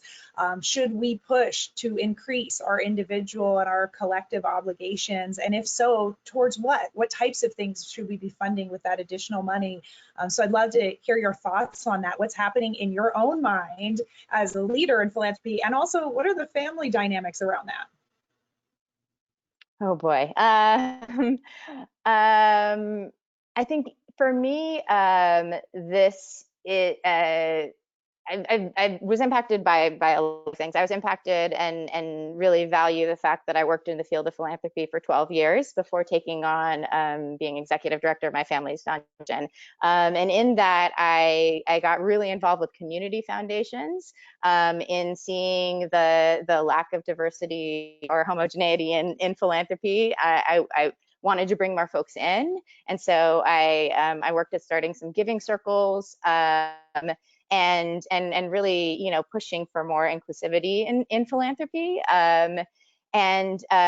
So these are sort of on the top of my mind. And when we think of the 5% payout, and you've worked at a family or at a community foundation where you are raising them as you're giving it out, and where you're more in a survival mode than a thriving mode. When I then joined onto the Families Foundation with just the 5% payout, it really struck me as odd. And so that first of all was where my sort of how I grew up as a funder. I think with that also, my grandmother passed away 2.5 years ago now. And so I was actively involved in the transition of my grandfather's estate. And again, because my family was open about wealth, I was able to take part in that. And so I went through the estate planning documents and went through what we submitted to the IRS, and I directly saw the tax benefits that we received through my grandfather having access to those financial and legal systems that then allowed that wealth accumulation. I, had a lot of feeling that came up, and didn't just accept, the fact that with a lot of Trump's tax policies, that my family directly benefited from that. So also, I think in terms of how I look at that 5% payout, a big part of that is recognizing and acknowledging that I don't see us as a private foundation. I see all foundations as public, because that all foundations have benefited from taking money that would go towards the public good. And so that's already somewhat how we're thinking, and also shaped with the history of the Japanese American community and that wealth being taken. We're really having conversations about giving that money back, and we don't quite know yet what we're going to do with that. It is in some ways challenging and frightening that with the very few family foundations rooted in communities of color, we do also think about, if we don't exist anymore, there's just one less family foundation coming from a community of color. Can we make more impact in being participating in this field and sharing our voice and our experience. But then also need to think, well, is that actually hoarding mentality, which is also influenced by our history? So I don't have an answer. We're grappling with all of these things, but trying as a family to have real conversations about them. Really appreciate your honesty around that. I think there's so much of these conversations happening behind closed doors in our living rooms, on our phones, and so it's great to bring it into our kind of communal space. I know Alexis, also being part of the family, I imagine this is a topic that you're navigating.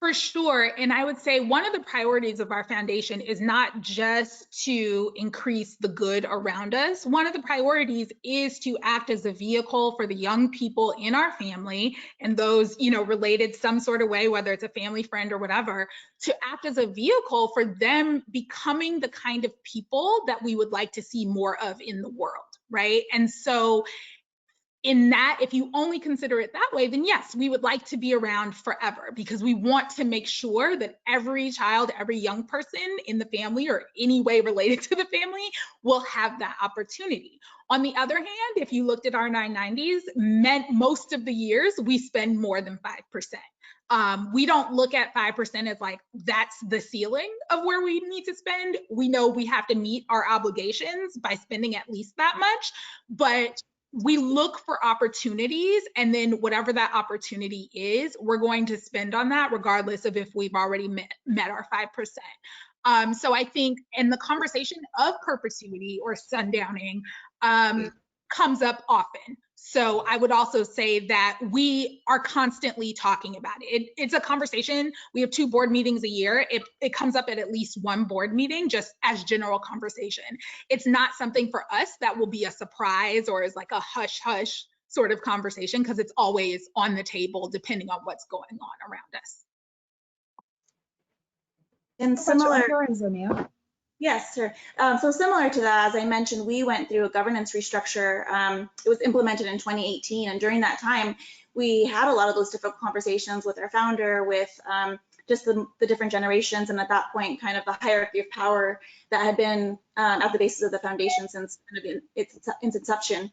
And so those conversations started, and that's when we created this more of transparency and a lot of really freedom to allow future generations to take on. And we in polling and kind of collecting data, it was very evident that the family members, the future generations really wanted to get involved. They have been, doing this since they were in diapers. So it was something that, our family council chair and our board secretary, she was talking one day, and she's like, this is the longest job I've had. It's, 15 years of, it's all she knows. And so we went through a process of kind of seeing what the family intent was. And we also we've had carryover for the last 5 years as well. And so it's one of those things where I feel that we're really trying to just provide that ownership and provide that accountability to the next generation. And our governance structure really allows for them to step up to the plate. Our founder and our president are really our guiding North Star for a lot of these pieces.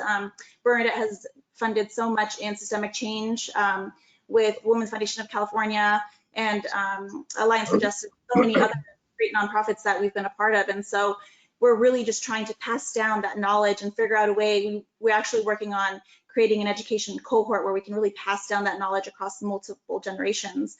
And then we have an annual family council meeting coming up actually in less than 2 weeks, 3 weeks.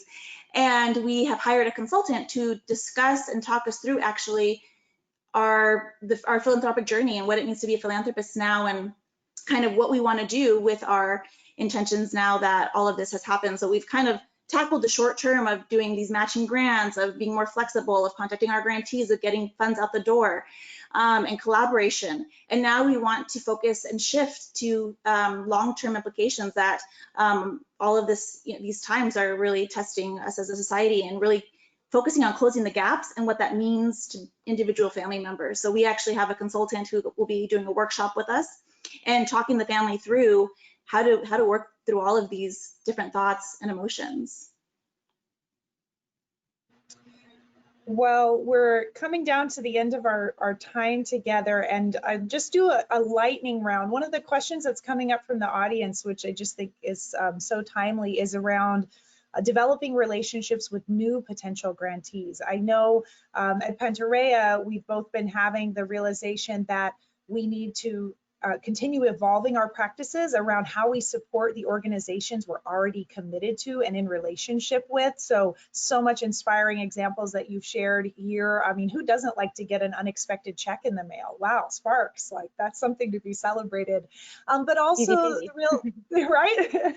The realization that we're also, money is not getting all the places that it needs to go. And we need to be building new relationships and getting our funds to move in different directions to different types of leaders and different organizations. So how do you think about doing that in such a kind of stressful time on an accelerated, the money needs to go out now? What advice would you have to your peers in other family foundations on how to approach it from a place of values? I guess I would take that first, because I think, so one of our recent response to sort of COVID-19 grants that we did, I found them on Instagram. And I think oftentimes this is part of recognizing what our next gen is doing. I know more about Twitch streamers, Discord, YouTubers, who to follow on Instagram, because I listen to the young people around me. I ask them what YouTube videos they're watching. I ask them, who do you follow on Twitch? What are they talking about? They tell me those things because I'm in constant, my nephew just texted me 3 different times while we were doing this. And so I'm using every avenue available to me. It's not enough to just kind of look on the list of nonprofits or Google something that you're looking for. You have to go where people are. And with that, I will say I try to do as much of the relationship building work before I ever reach out to that nonprofit. So I make sure I know who they are, where did they come from, what's the history, how does this relate to the community, what are the historical implications? Let me talk to my board and figure out if I think this is going to be a successful relationship. In the same way you might prepare for a job interview because you need to know who you're interviewing for, I look at it as new grantees are interviewing me to make sure that we're a good fit for our partnership. And so I should have done all the research. I should know everything about them before I even call them up. I want to know before I call them that this will be a successful partnership. Everything's taken care of on my end. And I think a lot of times funders sort of put out feelers, and that's not fair. It's just not fair, and it's not right. It's not okay. If you think about it, Tinder, if someone reaches out to you and is like, hey, you look great, I want to go out on a date with you, but they didn't read your profile, they didn't read your bio, that's not helpful, because then you get to the date and it's not going to work out. Okay, my young people understand what I'm talking about with Tinder. So it needs to be the same thing. You need to know who they are, you need to figure out if this is going to work first, and you need to go where they are. Go and see what they're doing and do the non-traditional to figure that out. What an inspiration. And also, in addition to the interrelationship of generations of family, it also speaks to foundations who do have staff, really thinking about that diversity of kind of ages, perspectives, relationships that people are able to bring onto the team to be able to put all of our kind of resources together. So Sparks or Xenia, any last words of advice on this topic? I would say that similarly to Alexis, in the foundation, we do something similar where Bernadette and I kind of do the heavy lift of doing the kind of the dancing with the nonprofit and getting to know them a little bit and building a relationship. We're really big on involvement. I think that's something that's very unique in the WHH Foundation. We actually have internal guidelines even for involvement that talk about the 4 T's and the different ways that family members can contribute, not only through the foundation's funds, right, the discretionary allowance, or the public funds, I guess I should say, but through their own ways. So we actually have it as a best practice for whether you're a seasoned grant maker or a first-time grantor to do that, to really make an effort and log actually how you are involved and build these trust-based relationships with nonprofits. So similarly, we do something like that. We've also, in our town hall, we had some G3, the younger generation, talk about TED Talks and bring up a TED Talk. So now we actually created an internal document, and we have different TED Talks that are just very powerful and speak to really that next generation. And then we also have a COVID resource shared doc right now, where it's different webinars, whether it's from SCG or other philanthropic partners, and then articles as well from other family foundations and just other private foundations as well that we really want people to start with. And so we kind of have that as a resource, as well as kind of doing that research ahead of time and building those relationships and encouraging family members to let us know and not hold back on what they're thinking, and kind of like throw these ideas at us and feel that freedom that we're gonna carry it with us and try to make it happen for them. All right, And I'll Sparks, just, bring it home. Yeah, I'll go really quick. When you asked that question, the first thing that I thought of was the quote of the best way to do something is to do it. That absolutely it is important for the foundation to do its due diligence and not expect that or force that onto communities. The way that we started funding Indigenous communities was I went to the Change Philanthropy conference and heard an excellent speaker and walked up to her and said, if you could fund any organization in Washington State, who would you fund? And talked to her about them, contacted that organization, had a short conversation with them and sent them the money. So knowing again that we have that risk capital and getting over that sort of paralysis, just do it and trust your colleagues and you know, just do it. Okay, hashtag just do it. Now is the time to be bold. I'm so grateful to be in community with all of you here in this conversation, and you will be hearing from me quite often after this call. So I'm going to kick it back to SCG so we can wrap up this wonderful morning. Thank you.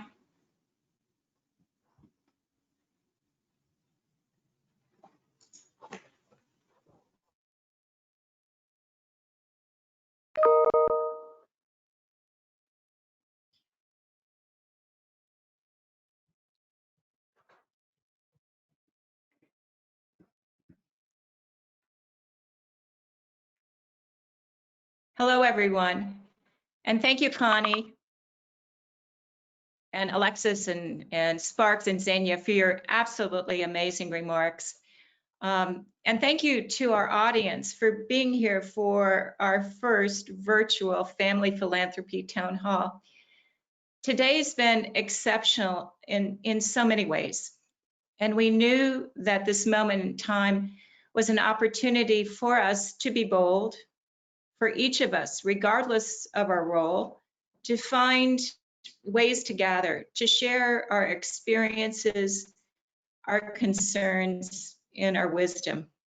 So special thanks to our incredible panelists and speakers. Your insights were compelling and provocative and have really inspired us to seize this time as a real opportunity for change.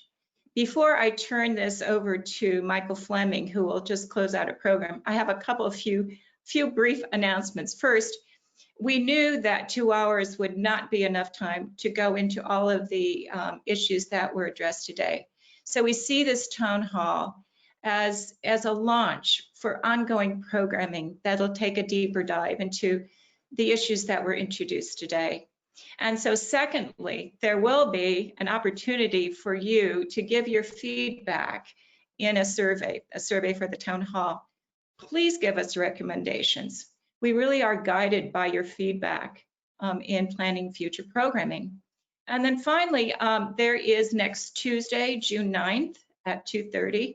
It's going to be an incredible webinar that SCG is planning on what you can do to support Black communities calling philanthropy to action. Should be a wonderful follow-up to the conversation that we've had. And so now I am delighted to introduce Michael Fleming, SCG board member and executive director of the David Bonnet Foundation, who will close our town hall with a few reflections. Michael?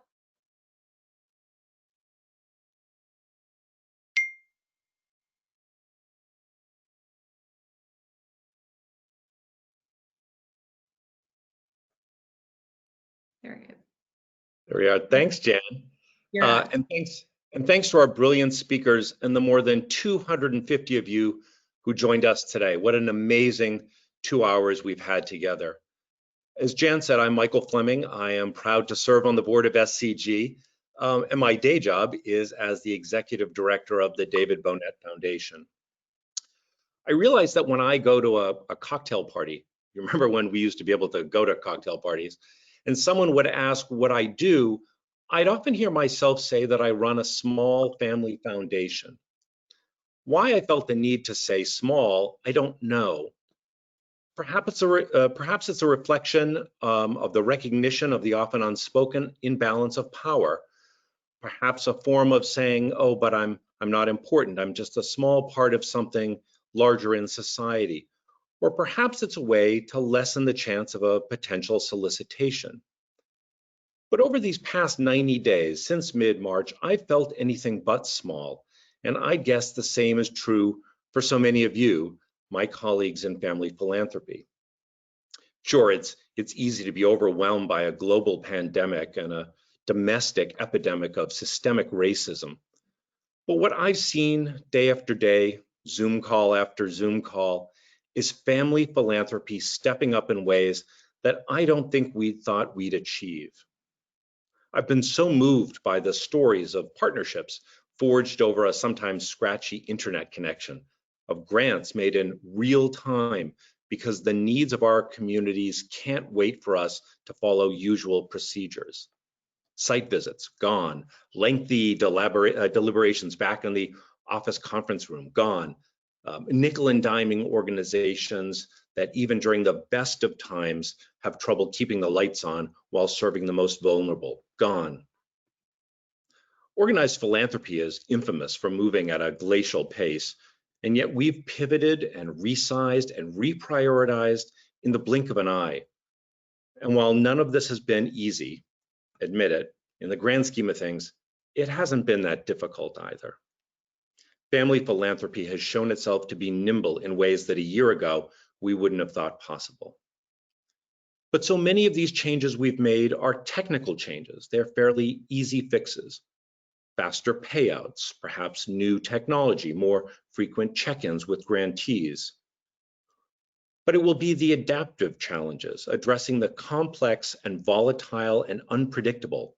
Those we will not fix so easily. Those will not be solved in 90 days, or indeed in 90 months. You know, the poet said, in dreams begin responsibility. So if we are to dream of a just and equitable society, then we must share the responsibility for combating systemic racism and inequality. If we are to dream of the end of a global pandemic, then we must accept the responsibility to repair a healthcare system that is woefully broken and unfair. If we're to dream of a world where every voice is heard with open ears and open hearts, then we must take on the responsibility for making that a reality today. That's a lot of responsibility, but even across this cyber landscape today, I can see that we in family philanthropy have pretty broad shoulders and a pretty stiff backbone, and we have the power to get this done. On behalf of the staff and the board of SCG and all of our amazing members, many thanks for joining us today. We will see you next year in person, but until then, please take care and please be kind to one another.